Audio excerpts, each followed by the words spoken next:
नमः ॐ विष्णुपादाय कृष्णप्रेष्ठाय भूतले श्रीमदे भक्तिवेदान्त स्वामिन् इति नामिने। नमस्ते सारस्वते देवे गौरवाणी प्रचारिणे निर्विशेषशून्यवादी पाश्चात्यदेशतारिणे।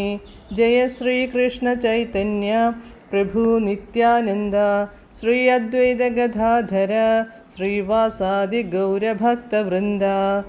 हरे कृष्ण कृष्ण कृष्ण हरे हरे, हरे राम राम राम हरे हरे। हरे कृष्ण कृष्ण कृष्ण हरे हरे, हरे राम राम राम हरे हरे। हरे कृष्ण कृष्ण कृष्ण हरे हरे, हरे राम राम हरे हरे. പരമദിവ്യോത്തമ പുരുഷനായ ശ്രീകൃഷ്ണ ഭഗവാന്റെ കഥകളാണ് ശ്രീകൃഷ്ണ എന്ന പുസ്തകത്തിലൂടെ പറയുന്നത്. ഓം നമോ ഭഗവതേ വാസുദേവായ, ഓം നമോ ഭഗവതേ വാസുദേവായ, ഓം നമോ ഭഗവതേ വാസുദേവായ. നാരായണം നമസ്കൃത്യ നരം ചൈവ നരോത്തമം ദേവീം സരസ്വതീം വ്യാസം തതോ ജയമുദീരയേത്. നഷ്ടപ്രായേഷു ഭദ്രേഷു നിത്യം ഭാഗവത സേവയാ ഭഗവത്യുത്തമശ്ലോകേ ഭക്തിർഭവതി നഷ്ടികി. അധ്യായം 47. കൃഷ്ണൻ ഭക്തജനങ്ങൾക്കു സന്തോഷമരുളുന്നു. Page number 446. പ്രിയപ്പെട്ട ഭഗവാനേ, അവിടുത്തെ സാന്നിധ്യം കൊണ്ട് എൻ്റെ ഗൃഹം ഇന്നു പരിപൂതമാക്കപ്പെട്ടിരിക്കുന്നു. ഞാൻ ഭൂമിയിലെ ഏറ്റവും വലിയ ഭാഗ്യവാനായി തീർന്നിരിക്കുന്നു. വിവിധ ദേവന്മാരും പിതൃക്കളും സകല ജീവാത്മാക്കളും രാജാക്കന്മാരും ചക്രവർത്തികളും ആരാധിക്കുന്ന എല്ലാറ്റിൻ്റെയും പരമാത്മാവും പരമ്പൊരുളുമായ ഭഗവാൻ എൻ്റെ ഗൃഹത്തിൽ എത്തിച്ചേർന്നിരിക്കുന്നു. ആ പാദാരവിന്ദങ്ങൾ കഴുകിയ ജലം ത്രിലോകങ്ങളെ മുഴുവൻ പവിത്രീകരിക്കുന്നതാണ്. അങ്ങനെയുള്ള അദ്ദേഹം ഇതാ കൃപാപൂർവം എൻ്റെ ഭവനത്തിൽ എത്തിയിരിക്കുന്നു. 3 ലോകങ്ങളിലുള്ള യഥാർത്ഥ ജ്ഞാനികളിൽ ആരുണ്ട് അങ്ങയുടെ പാദാരവിന്ദങ്ങളെ ശരണം പ്രാപിച്ച് അവിടുത്തേക്ക് കീഴടങ്ങാത്തവരായി? ഭക്തന്മാരോട് ഇത്രയധികം വാത്സല്യമുള്ള മറ്റൊരാളുമില്ലെന്നു മനസ്സിലാക്കിയിട്ടും അങ്ങയുടെ ഭക്തനായി തീരാൻ മടിക്കുന്നവരായി ആരുണ്ട്? ജീവാത്മാക്കൾക്കു മുഴുവനും ഏറ്റവും പ്രിയപ്പെട്ട സുഹൃത്താണ് അവിടുന്നെന്ന് വേദഗ്രന്ഥങ്ങളിലെമ്പാടും ഉദ്ഘോഷിക്കപ്പെട്ടിരിക്കുന്നു. സുഹൃദം സർവഭൂതാനാം എന്ന് ഈ അഭിപ്രായത്തെ ഭഗവത്ഗീത സ്ഥിരീകരിക്കുന്നു. ഭക്തന്മാരുടെ സർവാഭിലാഷങ്ങളും നിറവേറ്റാൻ സർവഥാ പ്രാപ്തനായ പരമദിവ്യോത്തമ പുരുഷനാണ് അവിടുന്ന്. എല്ലാവരുടെയും യഥാർത്ഥ സുഹൃത്ത് അവിടുന്നാണ്.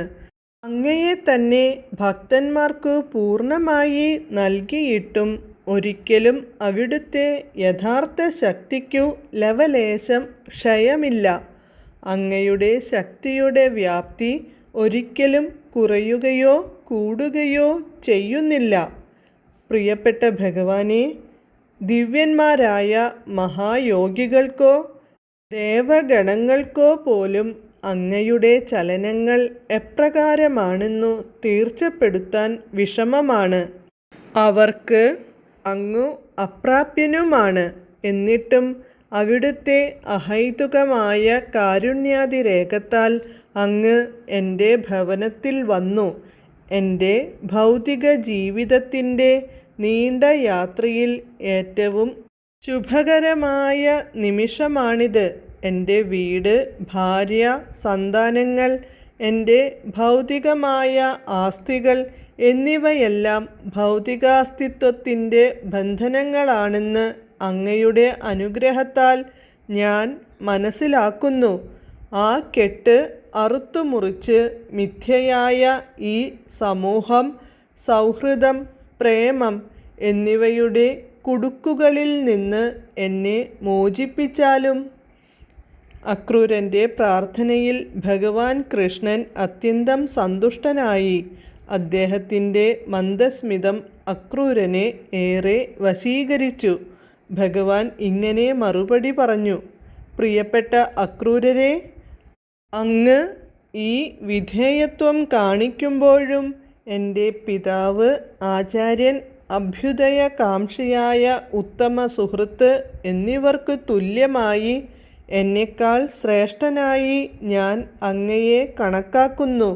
അതിനാൽ അങ്ങ് എനിക്കാരാധ്യനാണ്. അതുമല്ല, അങ്ങ് എൻ്റെ മാതുലനാകയാൽ എന്നും എന്നെ അങ്ങു രക്ഷിക്കേണ്ടതുമുണ്ട്. ഞാൻ എന്നും അങ്ങയുടെ സംരക്ഷണത്തിലായിരിക്കണമെന്നു ആഗ്രഹിക്കുകയും ചെയ്യുന്നു. കാരണം ഞാൻ അങ്ങയുടെ സ്വന്തം മക്കളിൽ ഒരുവനാണല്ലോ. ഈ പുത്രബന്ധത്തിനു പുറമേ അങ്ങു സദാ ആരാധ്യനുമാണ്. സുഖാനുഭവങ്ങൾ തേടി ആളുകൾ ദേവന്മാരെ ആരാധിക്കുന്നു. അതിൻ്റെ ഫലമായി ദേവന്മാർ തങ്ങളുടെ ഭക്തന്മാർക്ക് വരം നൽകി അനുഗ്രഹിക്കുന്നു. എന്നാൽ അക്രൂരനെ പോലുള്ള ഒരു ഭക്തൻ ജനങ്ങൾക്ക് ഏറ്റവും വലിയ അനുഗ്രഹങ്ങൾ നൽകാൻ സദാ സന്നദ്ധനായിരിക്കും.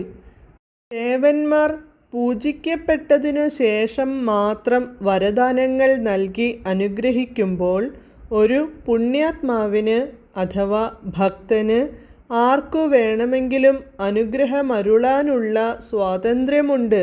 തീർത്ഥാടനം കൊണ്ടുള്ള നേട്ടം ലഭിക്കുന്നതു പുണ്യസ്ഥലങ്ങളിൽ എത്തിയ ശേഷമാണ്. ഏതെങ്കിലും ദേവൻ്റെ അനുഗ്രഹം കൊണ്ടാണ് ആഗ്രഹം നിറവേറേണ്ടതെങ്കിൽ അതിന് എത്രയോ കാലമെടുക്കും. എന്നാൽ പ്രിയപ്പെട്ട അക്രൂരരെ, നിമിഷത്തിനുള്ളിൽ ഭക്തന്മാരുടെ അഭിലാഷങ്ങൾ നിറവേറ്റിക്കൊടുക്കാൻ അങ്ങയെപ്പോലുള്ള പുണ്യാത്മാക്കൾക്കു കഴിയും. പ്രിയപ്പെട്ട അക്രൂരരെ, അങ്ങ് എപ്പോഴും നമ്മുടെ സുഹൃത്തും അഭ്യുദയകാംക്ഷിയുമാണ്. നമ്മുടെ ക്ഷേമത്തിനു വേണ്ടി പ്രവർത്തിക്കാൻ അങ്ങു സദാ തയ്യാറുമാണ്. അതിനാൽ ദയവായി ഉടനെ ഹസ്തിനപുരത്തിലേക്കു പോകുക. പാണ്ഡവരുടെ കാര്യത്തിൽ എന്തൊക്കെയാണ് ഏർപ്പാടു ചെയ്തിരിക്കുന്നതെന്നു മനസ്സിലാക്കുക. പാണ്ഡുവിൻ്റെ മക്കളുടെ കാര്യങ്ങൾ അറിയാൻ കൃഷ്ണന് അത്യന്തം ഉത്കണ്ഠയുണ്ടായിരുന്നു. കാരണം കുട്ടികളായിരിക്കുമ്പോൾ തന്നെ അവരുടെ പിതാവു മരിച്ചു. ഭക്തന്മാരോടു തികഞ്ഞ സൗഹൃദമുണ്ടായിരുന്ന കൃഷ്ണനു അവരെക്കുറിച്ചറിയാൻ ആകാംക്ഷയായിരുന്നു. അതുകൊണ്ടാണ് അവരുടെ യഥാർത്ഥ സ്ഥിതി അറിയാൻ അക്രൂരനെ ഹസ്തിനപുരത്തിലേക്കയക്കാൻ തീരുമാനിച്ചത്. കൃഷ്ണൻ തുടർന്നു: പാണ്ഡുവിൻ്റെ മരണത്തെ തുടർന്ന് അദ്ദേഹത്തിൻ്റെ മക്കളായ യുധിഷ്ഠിരൻ, ഭീമൻ, അർജുനൻ, നകുലൻ, സഹദേവൻ എന്നിവരും വിധവയായ അമ്മയും രക്ഷകർത്താവെന്ന നിലയിൽ അവരുടെ കാര്യങ്ങൾ നോക്കി നടത്തേണ്ട ധൃതരാഷ്ട്രരുടെ സംരക്ഷണത്തിലാണെന്നു ഞാൻ കേട്ടു. എന്നാൽ ധൃതരാഷ്ട്രർ ജന്മന അന്ധനാണെന്നതിനു പുറമെ തൻ്റെ ദുഷ്ടനായ പുത്രൻ ദുര്യോധനനോടു വാത്സല്യമുള്ളവനുമാണ്. തൻ്റെ ആസൂത്രണങ്ങളും സൂത്രവിദ്യകളും കൊണ്ട് പാണ്ഡവർക്കനുകൂലമല്ലാത്ത നിലപാടാണു ധൃതരാഷ്ട്രർ കൈക്കൊണ്ടിരിക്കുക. അവിടെ നടക്കുന്ന ഇടപാടുകളെന്തെന്ന് ശരിക്കു മനസ്സിലാക്കി വരിക. അങ്ങു തരുന്ന വിവരങ്ങളുടെ അടിസ്ഥാനത്തിൽ പാണ്ഡവരെ എങ്ങനെ സഹായിക്കാൻ സാധിക്കുമെന്നു ഞാൻ ആലോചിക്കുന്നുണ്ട്. ഇപ്രകാരം അക്രൂരനെ ഹസ്തിനപുരത്തിലേക്കു പോകാൻ നിയോഗിച്ച ശേഷം ബലരാമനും ഉദ്ധവരുമൊത്തു ഭഗവാൻ സ്വന്തം ഗൃഹത്തിലേക്കു മടങ്ങി. ഇങ്ങനെ കൃഷ്ണൻ എന്ന ഗ്രന്ഥത്തിലെ കൃഷ്ണൻ ഭക്തജനങ്ങൾക്കു സന്തോഷമരുളുന്നു എന്ന 47-ാം അധ്യായത്തിൻ്റെ ഭക്തിവേദാന്ത ഭാഷ്യം സമാപ്തം. ഹരേ കൃഷ്ണ.